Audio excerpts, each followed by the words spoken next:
Uncle जी, payment हो गया, check कर low तो एक बार। हा झालं ना तुमच्याकडनं. हा काय प्रॉब्लेम नाही, या तुम्ही.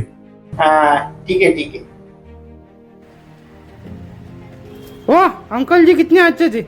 उन्होंने हम पर कितना भरोसा रखा। अगले टाइम से इनके पास ही आते जाएंगे। पप्पा आजकालच्या जमान्यात असं लोकांवर एवढा विश्वास ठेवत जाऊ नका. मार्केटमध्ये ना लय लोक झाले फ्रॉड करणारे, आणि आपल्याबरोबर कोणी फ्रॉड केला मग पैसे टाकले आणि टाकलेच नाही असं कळलं मग.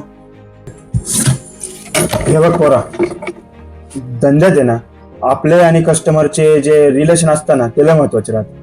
आज मी या एका वाक्यावरनं त्या कस्टमरचं मन राखलंय. त्याला असं वाटलं हे आपलंच दुकान आहे, मी त्याच्यावरती विश्वास ठेवलाय ना. त्याच्यामुळे याच्या पुढे तो जेव्हा पण आपल्या दुकानात येईल तेव्हा हे दुकान आपलं आहे म्हणून तो आपल्या दुकानात येईल, आणि त्याच्या मित्रांना पण घेऊन येईल आणि सांगाल काय, अरे माझ्या ओळखीचं दुकान आहे, चला तिथे जाऊ कपडे घ्यायला. याच्यानी आपला धंदा मोठा होतो. आणि फ्रॉडचाच विषय झाला तर तो व्हायचा राहिला ना तर कसा पण होईल.